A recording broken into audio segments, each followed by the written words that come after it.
Abusia, this video is going to be an update on Kofi Adoma VS Domahene shooting with Doma during a Kofi festival.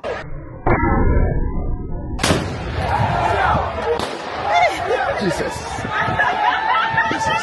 This is going to be a very detailed video into everything that happened. Plus, me try addressing some of the stuff for Ekoso online. Plus, we also talk about other people who pray what the exact same festival as here. Domahene and Pennyfo, Anya and so and all the dubious tactics who use to dissuade and now confuse you amount for. I'm saying a break of what to say. Very simple question, and here very simple answer. But you see, the answer is always not that simple. It's always a little difficult to answer because we are not just talking about Nipa and the physical well-being. Three things, in my opinion, are involved. One, because he is shooting when Nino. And Nino is trying to focus, defocus, try and see things. So many things equals at the back of the eye because of the particles from a tudrona a run and no. A basana a nino is working more than it should. In a basa bones are more pressure up by nino so. And that leads to severe headaches. He can't even sleep at night. And so many things. Second, still a tudro particles ne run and so. Still not be the so. Even though say now, on my about 4 different major eye surgeries when a nino me so. I was the #1 eye hospital in the world. I'm a branch away Dubai. We will get to the cost of that later. And third, in my opinion, the trauma that comes with it. What he is thinking about every second of each day, especially after how Domahene and Pennyfo reacted to this situation, and now more reacted to this situation. Trying to be there as a father, as a husband, as a son. All these things, it comes together. A month for brain, say they do video, they attack, they insult, they don't think about some of all these things. The psychological effect, even if this will be a film before, and then there is a gunshot from that movie, or not here. You see, you relive that whole trauma over and over again. So if you ask me, Sana Brako, if you want to say, I can't really answer. No one can, except him alone. And I believe if you ask him, I was the only answer bet him the why. One word with 1,000 meanings.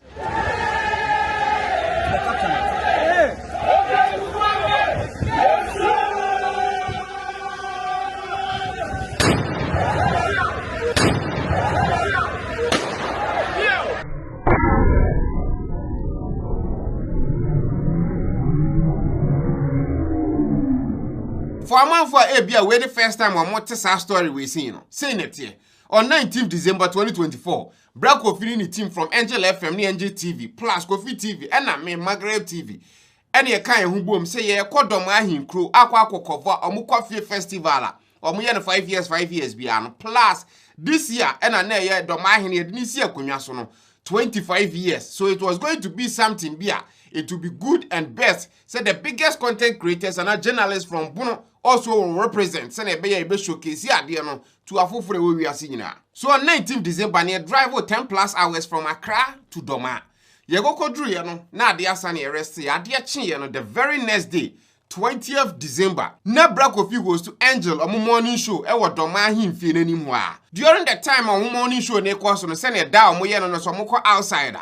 Oni Pennyfo bi mu didi nkomo. At that time no ani Domasa na ahene e na edi nkomo. Out of nowhere ne it is a don bi ye dede e wo akiri ho. And then otwa na ni no na ye doma omaba. And then you sorry so kwa ahwe ne ekoso because they didn't know mo ye na interview with the interview na no mo have no. Nti okwa dom num no and then you dey the mic kokofa sound abra na ne guys na video no mo telecasting live e wo Angel TV. Nti oye ne obeye kakra wo ho ne wie no and then you kokopa ba bi choke kakra kotena ase so ho me kakra. And then obi be ka kire ne se ne be koso sa no pa no wo sa himfie ho no. E be happen wo himfie ni inside. Nti e be best so on be don be try position on who inside. And then the boys no started so much to am cameras na say for mo park ako inside ho. Boys ni ko inside no anche end up don foforo ba ya omo se adonten hen na aba. No na eba be so aduane ja. Na cameras omo de adwuma ni nyina ko inside. Nti e ho ene man yi ne small camera. DJI Osmo Pocket 3 na or started so the video no. At that time na panin ba akon ba Kofi wa na o kire ne eba be happen.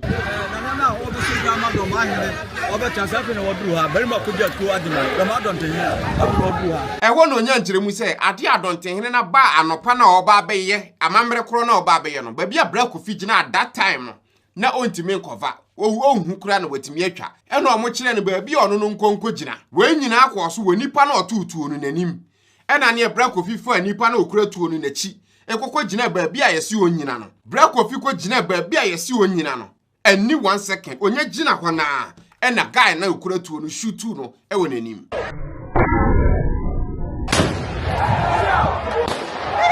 Jesus se wonya ntobo ase steady footage ni ya tuo ni a guy no was standing there like this Bra Kofi be gina position a yesi onko gina no ehwo na guy ni move tuo ne back go and study the footage.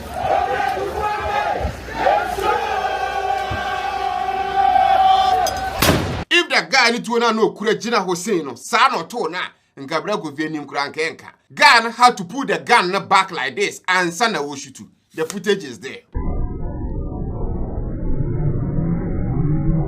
At the time of this serious incident, no, Nameti are in fear anymore. Long travel, sitting for that long, I don't know what happened, but now local Mrs. I couldn't even walk. Near me, who yarn is a Bra Kofi Dimrikaba, ya shooting on any, or pensuo.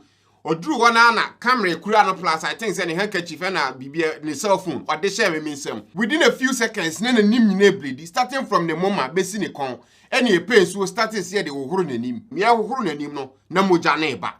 Drew baby no na ye hwese ni city na say at Neko Hospital right away. Any edni fra himfie ho call Doma or Presby Hospital ho.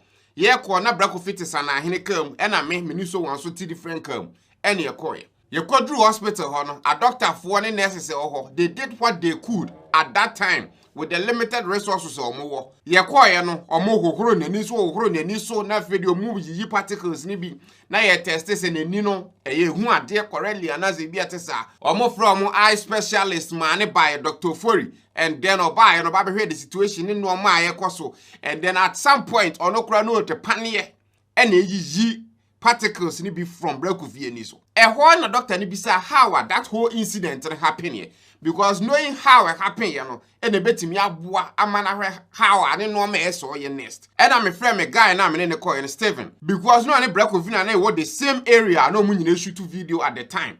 And on the children, what happened? And I feed them children search the doctor. Doctor for the time or by, you know, how would describe the state of Bra Kofi, you know, it was scary. He was not mincing words and he was not softening any blows and any penny or multiple layers. First layer na dey ekwa ebetimi asia ba eno na tuduro na wuram atete no second layer na so asia penetrate eno no so atete ama bia wuram nti na ene ni sei no chese akwa kogu konia ne so eyese yehwe anye saa chese how na doctor na kasa no na ehu ankasa and he was saying all these things in the presence of Bra Kofi. It's not like Bra Kofi ni room wa na se bi etesa ti wona Bra Kofi ka say hey doc won sem a wo kan die mu oduru and na doctor ne say ya so ka no kora kire no oye doctor onye pastor wote ase nti ye kirem kire doctor no mani hu how ade ne si happen ye no na say be best say be transfer ye from Doma to Ida Kumase ana Accra but before so betimi make that transfer and say referral and say whatever no say at least ye tim kokotwa B scan your friend bright scan no mo hwe the state of the eye baby a particles na awura dru ene ye kika ho your offer around no na hospital be anywhere close by no betimi esa B scan ni bi and offer brekum Holy Family Hospital and almost betimi a CT scan and a doctor ne senior ka B scan ne be reveal no CT scan no so betimi reveal the exact same thing ndi yen ko brekum kokotwa sa scan no mra at that time no na ye di hospital ho be 3 hours ye hohoro nani so na ye pepa na ye de aduru egu nani so just a back and forth ko office we saying from her to her sa and even at that time no, we didn't even know the severity of the whole situation and trust me when I say it was way worse. We just didn't know it at the time. That time no na Bra Kofi yere na bana truba na enya mo na mane because we were contemplating on when to call her and tell her say na asi because again na enya hu how serious are eye o friend na aka say na say na asi a na so bisa question bi na say we need answer to the question na we bisa na Nani is like, oh friend here then. And also we didn't want to call her. Na say later you find out say, oh, and shada nyadi bia. Nani you put you know kind of in an agitated state for no reason. At the time, Bra Kofi's focus was say, idea we say now happen, it's like kind of inconvenient. Ntino so omo ye ni omo ye or hospital ho wi a. Nani was ko back to him fi ho. Akwa cover the festival because how and our plan is supposed to go all out for Doma and then project how a Kofi Festival plus the 25 years anniversary next year. God only knows. At that same time, Sana Hene no D and him dear hospital. The concern was say, where do you say, remember him post online? Nasa mouthful who 10 year coswa. one shall no matter draw comparison between Doma. You can finish that statement. But to Sanahene's credit, on a drive of Bra Kofi to the hospital, or bar hospital, or not for over an hour. And son or more be about replacing because that day no Jumedi or festival no. And that alone now or drive on at the bar hospital 10 hours for 1 hour no. Was and still is more than your Domahene and Kasa aye for Bra Kofi up to this point.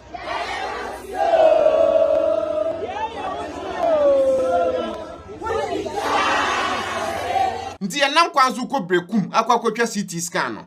Still nana Bra Kofi 3 months no. Say up to that point no ye nyank mo ne yramane.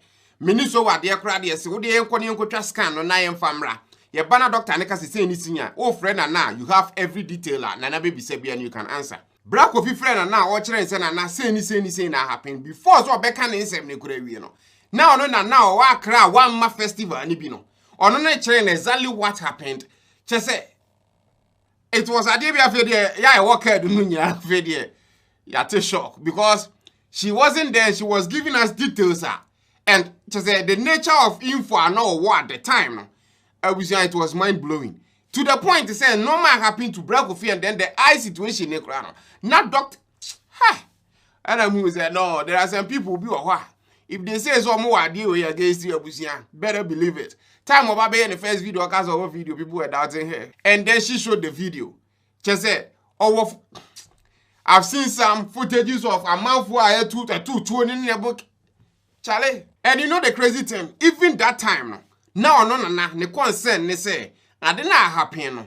You keep on the down low. Mammy and Yadia Bia. Afe no Baba said the negative story, no. Beba be cover a dear or more year Doma, which is the festival of Domahene 25 years, no. Because of the relationship, or no work with Domahene, any Bra Kofi, you know, or any Bra Kofi or more with Domahene.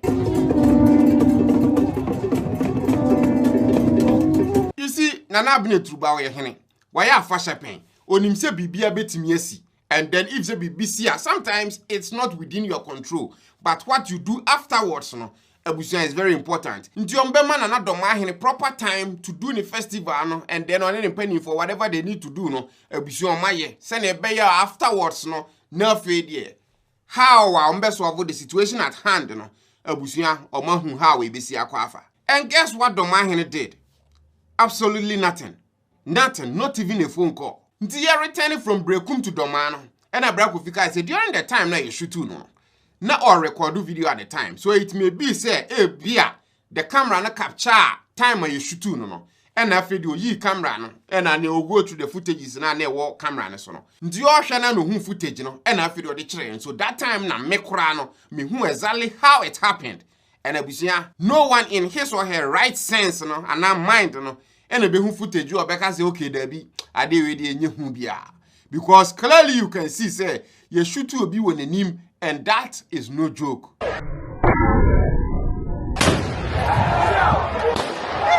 Jesus.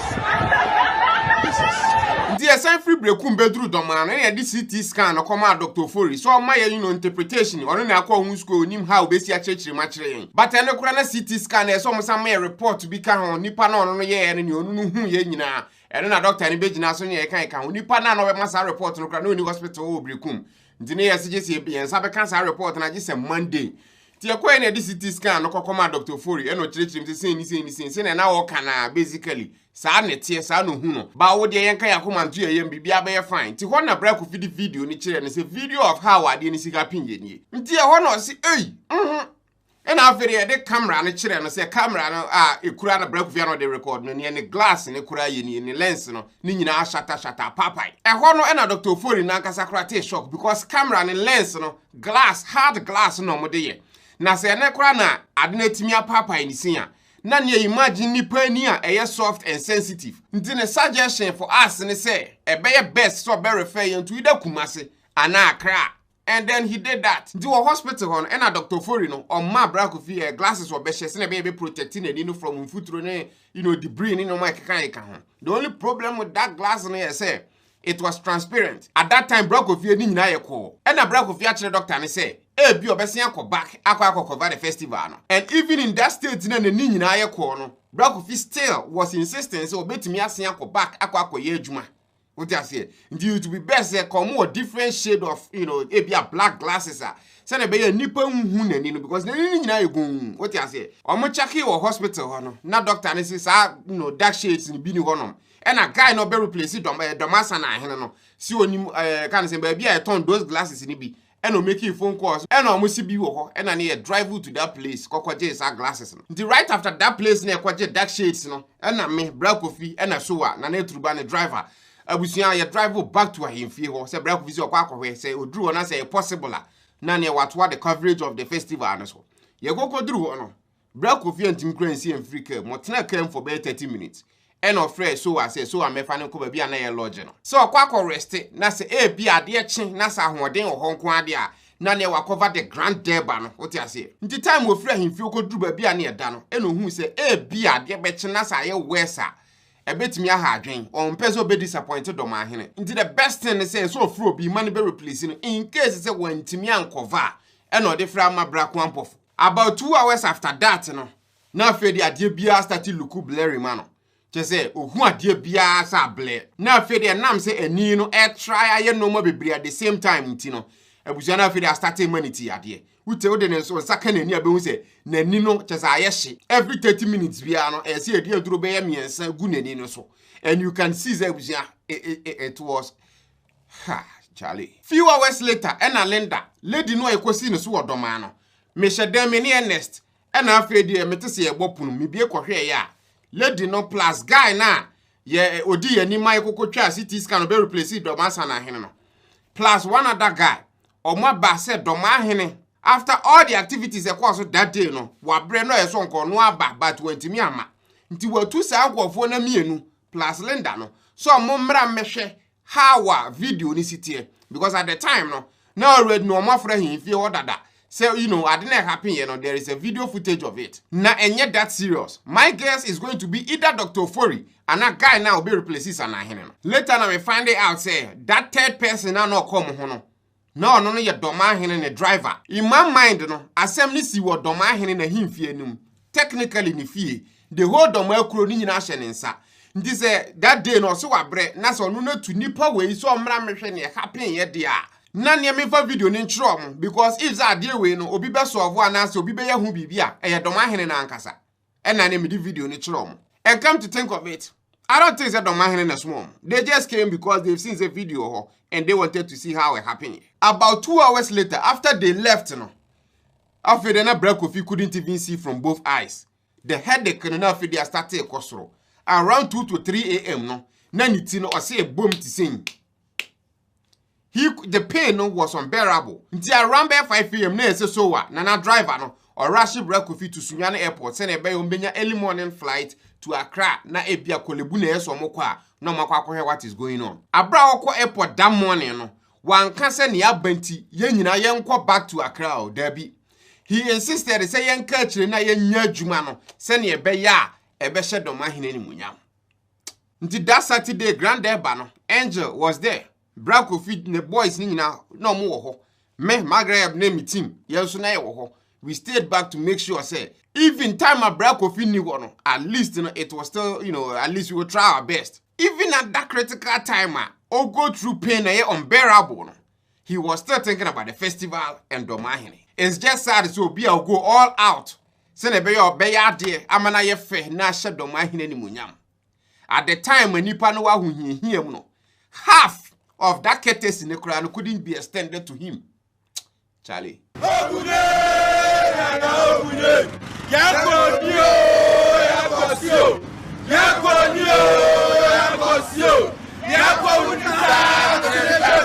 Fast forward after the festival, one would think, say, okay, right now, no festival, not gonna be here. Domahene and penny for whatever they need to do, on my year. So definitely, right now, no, as some can see or him fear any dear. Definitely, no, her baby be for home. Days go by, weeks go by, still nothing. 1 full month later, and a Bra Kofi Nana Bnu Truba ye video now watch exactly what has happened. Etrun watch out or the tone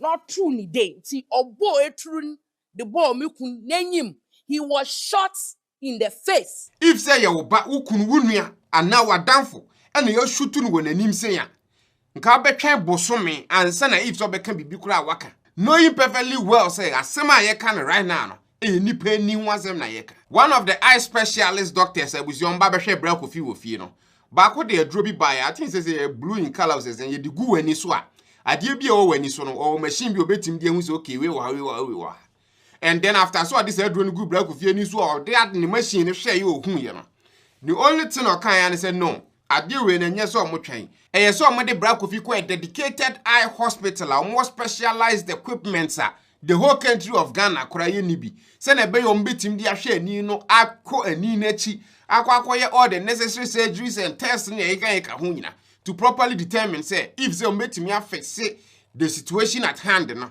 and then who sense nyina. And that same doctor suggested the #1 eye hospital in the world. Either say beko UK there and say Dubai there. Based on the currency, dirham, any pounds, pounds was so. Intino Mr. Sadia ne yen call Dubai.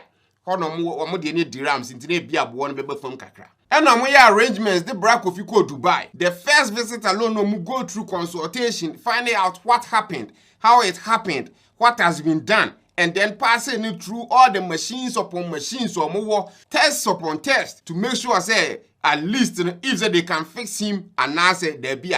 And then later did the first surgery. That first trip alone cost $2 bebre. That eye hospital Dubai Healthcare City. That whole area ni hospitals and Kwanegu are specialized in just one thing. It be a leg, spine, nose, eye, ears. Just a specialist in that sector. So that area no say it's not cheap. Hotels are lodging what that area is not cheap. And no, I think it's only 3 or 4 days and I'm returning. About a week later and I'm call back. And no more I'm 3. Ye 3 major eye surgeries on both eyes. That second visit cost an unimaginable amount of dollars. Just a baby. That second trip on di Dubai, I think about 10 days or so. Dubai is supposed to be cheaper and not lesser. The emergencies and UK their third visit next month. 4 visits 3 months after that, and then the 5th visit 6 months after that. Every trip, every visitation be an it costs serious amount of money. All the nitty-gritty details, I'm sure say either bra Kofi na nkasa and na the wife na abne truba. In due time, probably we'll talk about it. When you what the families are going through emotionally, psychologically, you have no idea. And the people that are supposed to act, do something at the bare minimum, a phone call, they couldn't do that. They've done absolutely nothing. And on top of all that, you are a man for. They are still insulting bra Kofi in Nigeria for the fact that same see or maka ho asem. I just say, are you kidding me? We are sure say you wouldn't papa. Selenda na befra asema na abne tuba be kan kire ne say bion kan kire Domahene no. Onko kan kire ne sa obekwa akoma Domahene the soft version of asem na kan kire ne so onko kan. So at the end of the day even though say Domahene may know exactly what is happening, but maybe not the severity of the whole situation, because a man for else woman the right information, they are just beating around the bush with him. But anya shade to some extent bia na abne truba video bab on thing me babe talk about some of the details of the matter. And on top of that, video of how it happen here hit it online. One would think so. Where there's a Domahene who has if it is right now the evidence or everything is clear.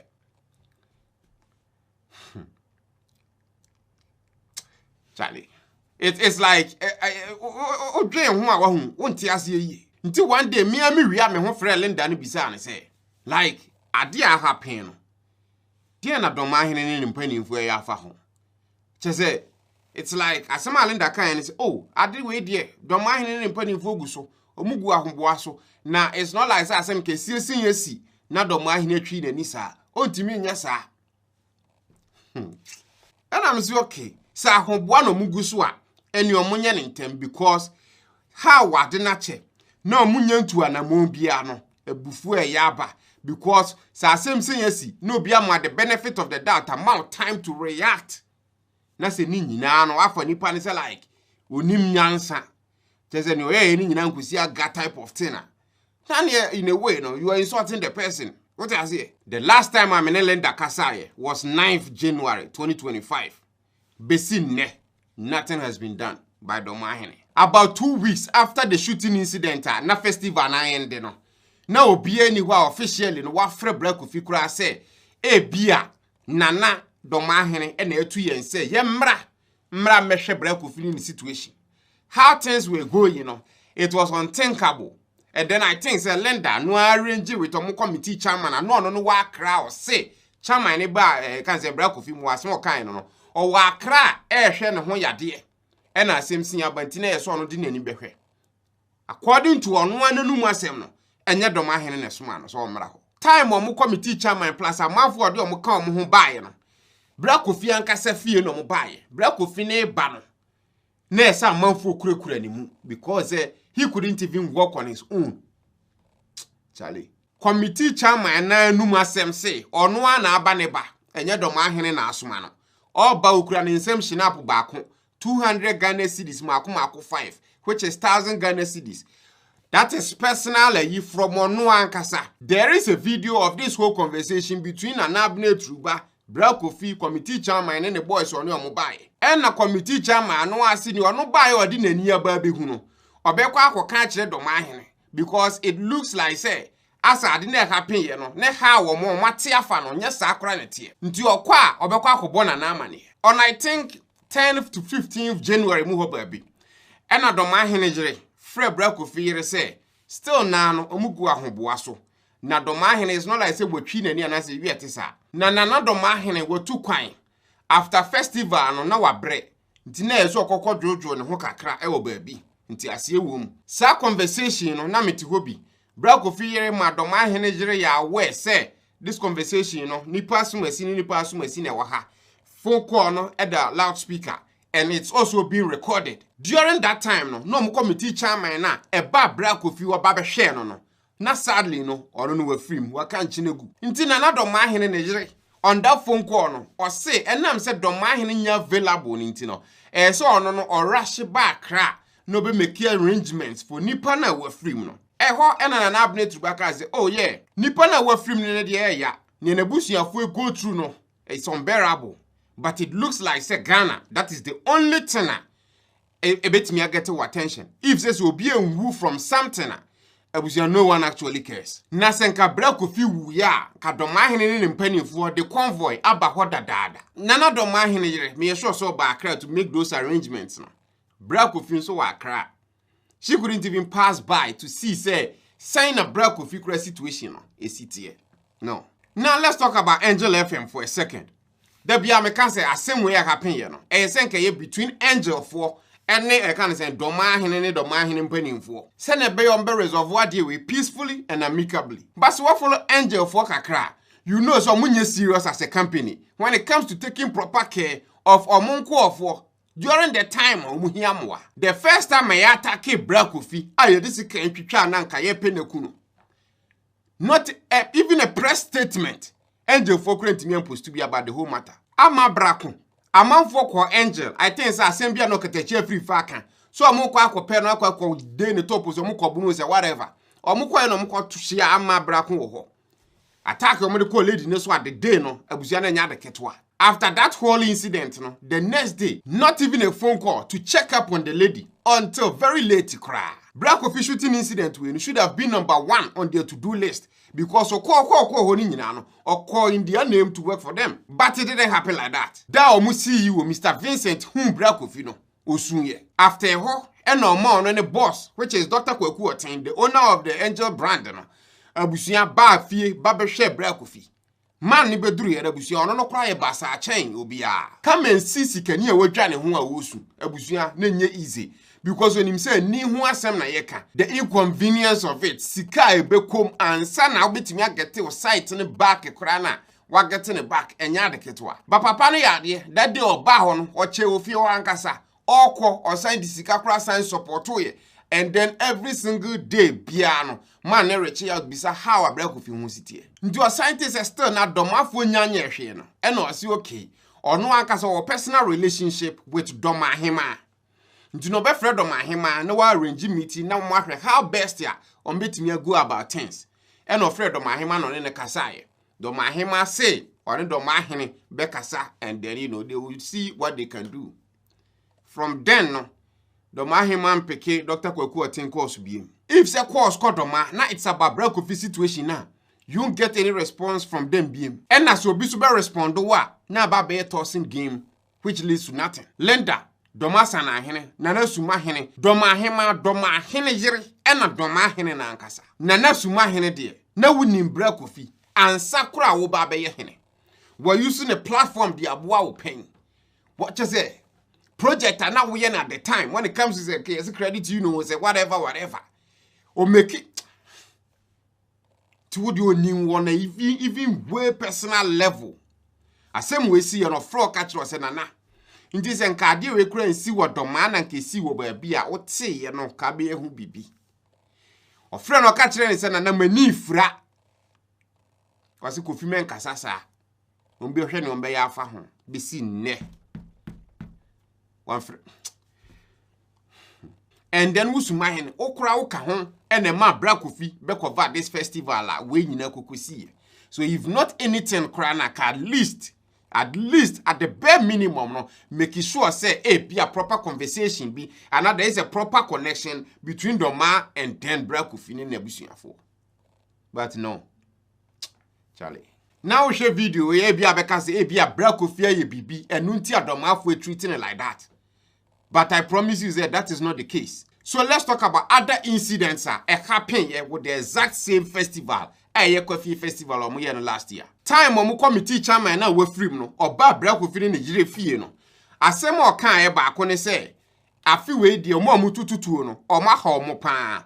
Na saa no mututu de tete guy ba ko nso nsa during that same festival. Eno na na mombe no mutufa ho. Nothing. Another one, Wodoma T Junction ne ko abamprade ase omo palace hono.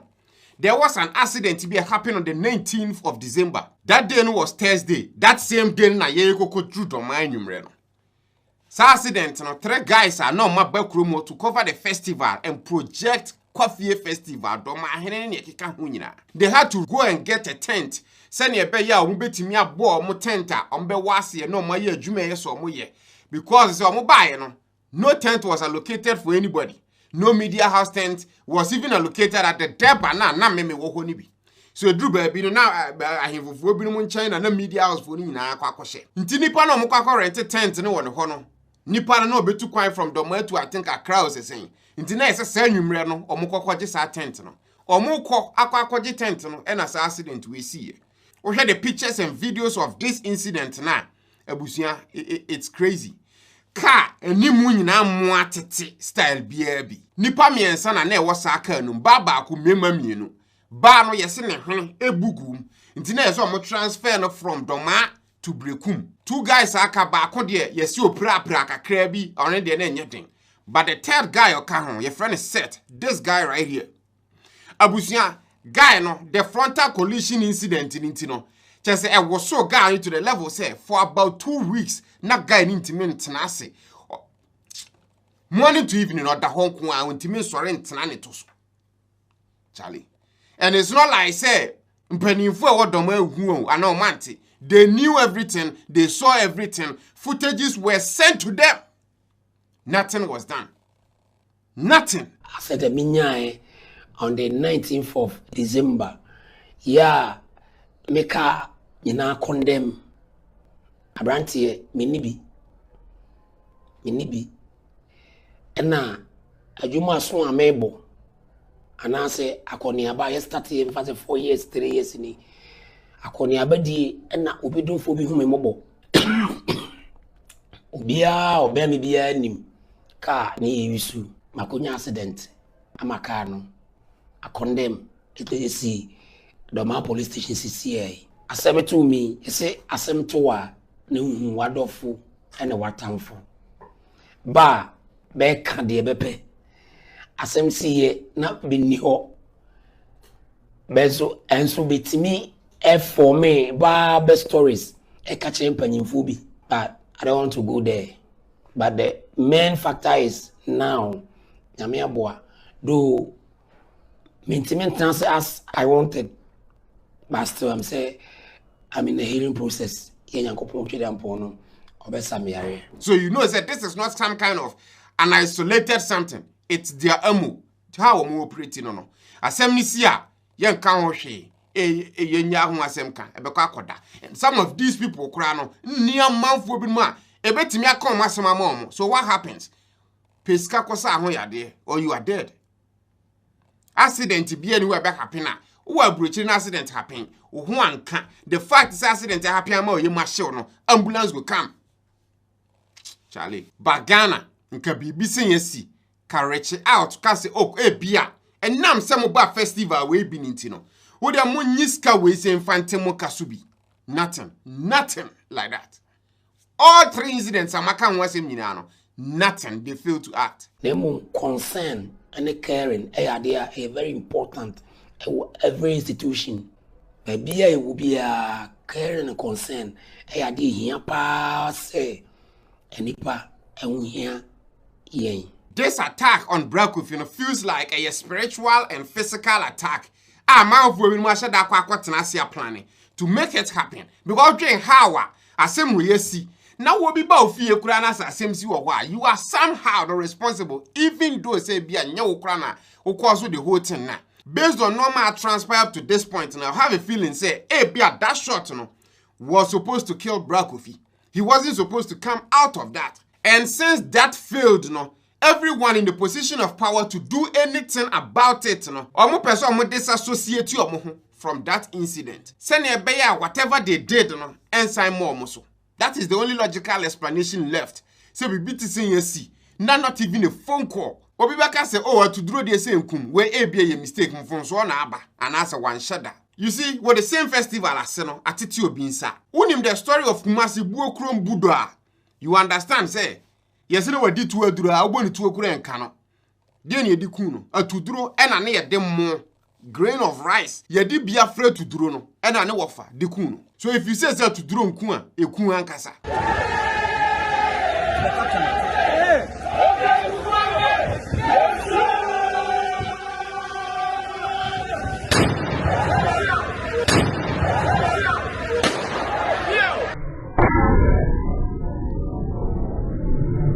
And if that same bit sensi, now can one sem na say in favor doman penny for guess what they'll do?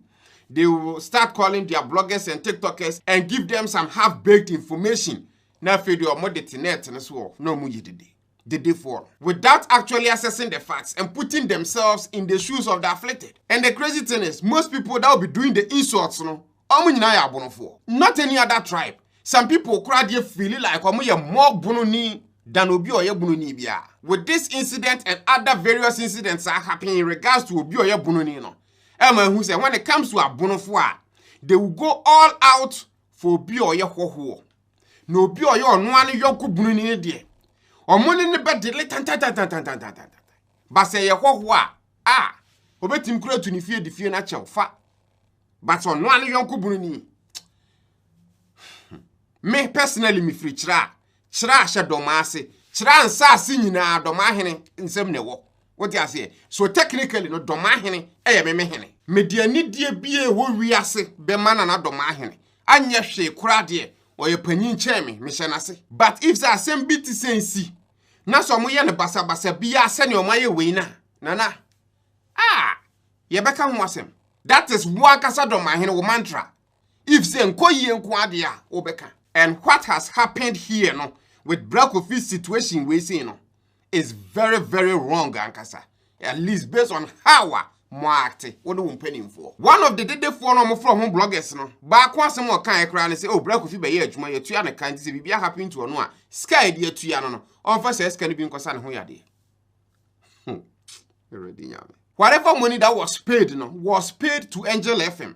Inti Kofi kura ska oji senko de mame fufu na kan nam ze no we dey necessary based on the amount involved in this say onfari nyina ma angel for because omo na ye corporation ye de anya hwe de ye betimi nya ska to petrol akwa kotwa festival wo ye kan sen bono day in day out to be a beba kan na bia na busu ye de ko ba bia ntini this is nothing new for us. Because Scanner Angel for air charge Domahene to come cover that event, Coffee Festival, and Grand Derby, and whatever, on their, airwaves, that money, was huge. And Domahene people, they couldn't pay.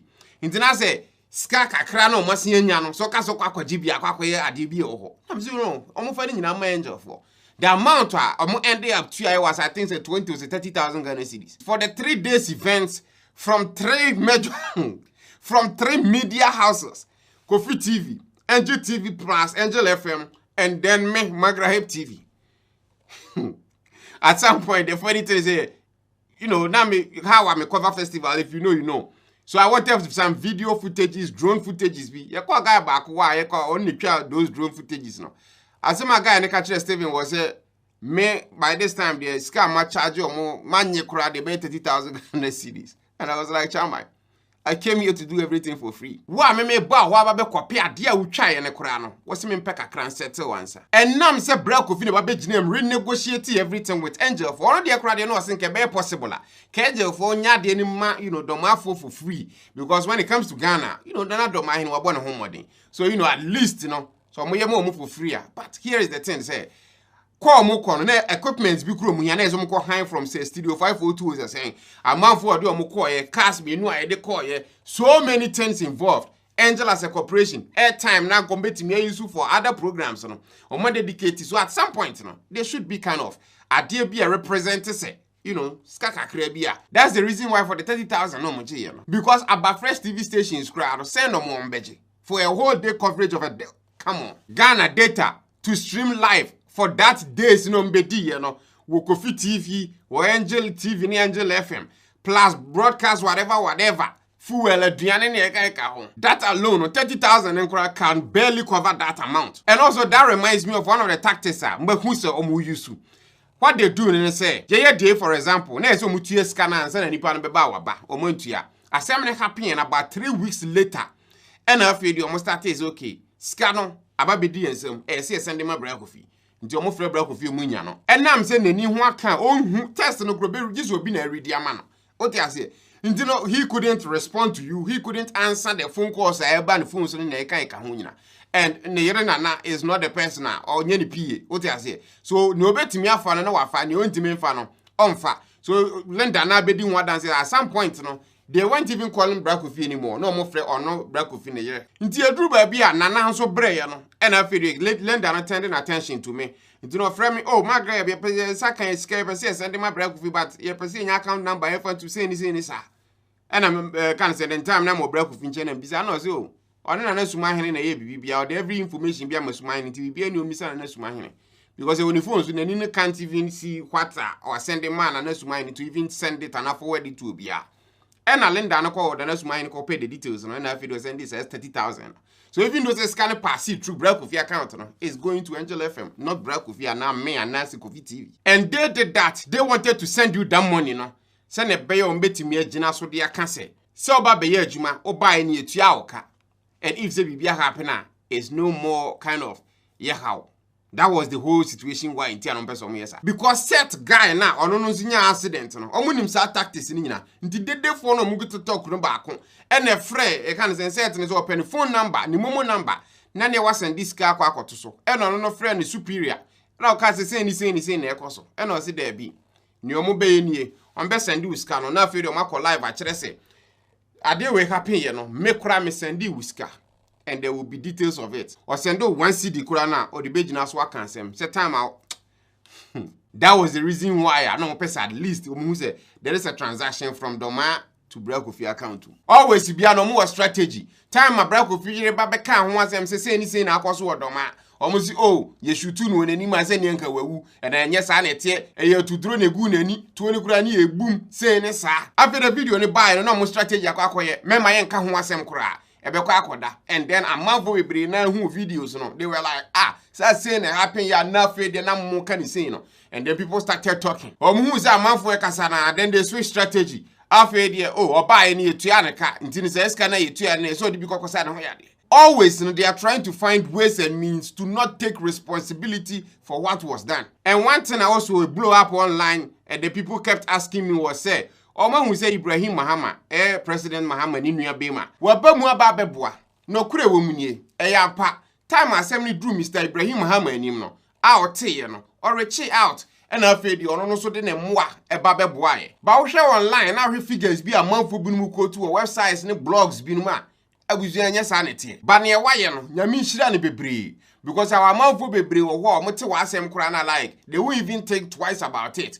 But no wa reach out wa frɛ assign this kakura se ababeboa sa asem to na ohia moa na so obi ba wo moa 1 Ghana cedi kura na busuan wa ye bi pa because asem we kura de nke mfa ne ho but oteye no o step up abusuan obabeboa ye bra Kofi kura te se Mr Ibrahim ma aba ne moa no kese no no kura wa te shock no no kura onim sa manfo binom dwen ne ho sa that way say asem to na ombetimi aba ne moa ne keka ho ndi Mr Mahama de nyankopon nhira ni pi na mo na dwuma nkoso se ne be ya afoforo so hia moa sa obetimi akọ mo so moa se si adru level a amanfo anka bra Kofi yi so no ane platform e de aboa mo pen no amanfo te se bra Kofi ni se no mo pese mo reach out no mo boa bra Kofi kakra a mo wa na fi de se nipa no kokosi ne so no na fi de se nipa ni bu nipa na bam keka nsem bi te se na bra Kofi no ni YouTube skakra wetimi adi awie se nipa na opeso de ni sika kakra na wonya no beboa bra Kofi no aden se nipa no ni abusuafo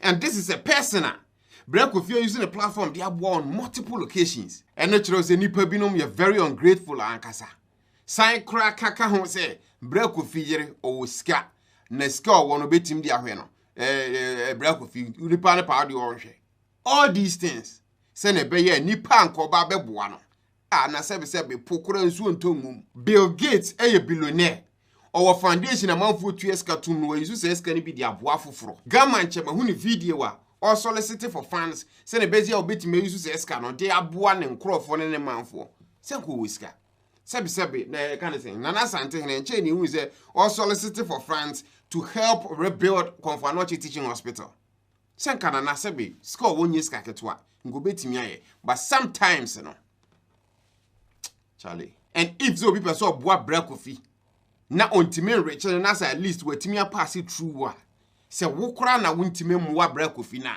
at least men si nipa na oba beboa no ho kwan come on and the moment you do that na nya bra Kofi nko na wo ha na jire wo ha na busuafo nyina because the amount involved in this no ebusu nyiska ketwa and the people that were supposed to help act in a way ebusu they are not helping this will be na so nya tenka say oh ma me moa bra Kofi even if say 1 cedi kra na don't never men see nipa no ho kwan. And finally for this video me am create a GoFundMe campaign because looking at the gravity of the situation and then the amount involved each time biano abusia I think say is best say ya online ya hwe bra Kofi videos hwe magra videos ya enim bra Kofi atena asem bia wa video bia mo wani age ne ho pen bia watena asem no pese oboa in any way ya obetimi abusuan ma create a GoFundMe campaign no ane se wako gofundme.com/Kofi Adoma ska bia be through this GoFundMe no be go to bra Kofi ankasa se de be boa a help with the surgery ne omo transportation to Dubai ne ekeka eka ho nyina ti abusuan mesrɛ se kakra bia obetim bia no just YouTube description as well link in ho on Facebook or through the description section of the video na link no ho and also in the comment section abusia kakra bia obetim bia no ye nkyere odo nkyere bra Kofi because why yet this for so many people abra wonni momu wo ba bia we say me di kan ka kire bra Kofi say ni na mpese me ya obeka kire me say minyai and I know say right now no say he can't even work. He has been in the house for almost 2 months without going to work or employee. So many things are happening. And I know that this help will go a very long way, even though say no one can ask for it directly. Because when it comes to bra Kofi, he's one of the good, kind, genuine, and selfless people out there right now. Abusiane sunipa omo noso. Nti se bibiti sen ato no a abusia I think say nyina ebetimi aka ye ho abom na kakra ebetimi atoto ye nsase no. Abusia yetim di aboa se na ebe ya the surgeries the medical attention ohia no abusia obetimi anya because bra Kofi minim no he goes all out for people even when the task seems impossible he will find a way and make it happen. One case in point Anochi Supremo Daddy Lumba Jr. time me through say ekokoye ni surgery I had ni ko India bra Kofi ya ne die ni mu ye raise funds abusia ma ye de ne koye Yet ne kokodru wa say Jerome Koko ya anye successful of free mo India no. Now for the ayetting to even get his body no back to Ghana because India for say car or in care time or hono when two of them release body no. The same break of ya babe so cameras in so receive fans na India for hospital ni here. Send a be ya no chi supreme body no betimi back to Ghana na nebusi afo akwa pene krabe. He did that. I don't even know how or pull that off, but he is that type of person. This is say a draw no so. Na say based on how I normal city no. Or also him in that sense and in that way. Then I think say and say yes you sure do the chere break of even if said Domahene and penny for decided say they would do nothing about the case. Be so I will share the GoFundMe process won't mean for la. Ubetimi send this scanner to us on the Momo number. Number is 054 921 1233 054 921 1233. Dear that's why Stephen Kofi Adoma. That is Kofi TV or more public kind of say phone number. In case of anything biana, that is the number I'll bet me send this scanner koso. Abusia kakra bienso and obi obetimi aboano. Nyankopon be shira opi. And I know said this will go a very long way and Bra Kofi will never forget it because he say sometimes will be hiamwa but he can't ask unless he will be full step in to ask for the person. As people no, yes we are our brother's keeper. O young kondane oda ato Bra Kofi ne ade chen betimi ato a na obi a bia oda wakoma so pa.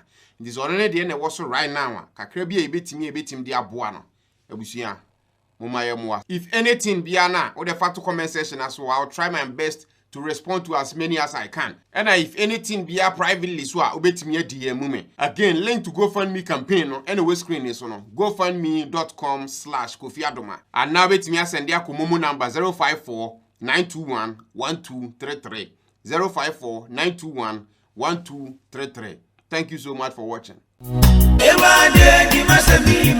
Ano kwamo mianka na awodi nipa pina ekwate timu pao amani pampempema wale agu odia sampa spiritual and herbal center awo womo yade se wombe muwanya basisi a yade betisa stroke gonorrhea anabama wale mre e wampamu low sperm count womo wanu aduro tatahwe ene je sam se sabane sunsumu nsama womo tenete se ye sunsumu aware anasa yare bi ne yade amawo pampabone anabo ana wanya abai amane case we to charge osisia enam omadwuma panti ni pampempem ene be fo kofie akoye sunsumu nyuma edemom samosini ene enzimani akabom dia sunsumu niama asie betu obi age wukunu anasa woyere awaresem adwuma sam akwantuom nsam ni nyina aya sumasem fabadan odia sampa spiritual and herbal center obehuyan New Koforidua ejoso ne konongo infinfin aye Ashanti region. My number I didi jumano 054 330 4976 and I say 020 134 0421 054 330 4976 and I say 020 134 0421. Odia Sampa Spiritual and Herbal Center. Ye be diwa samamao.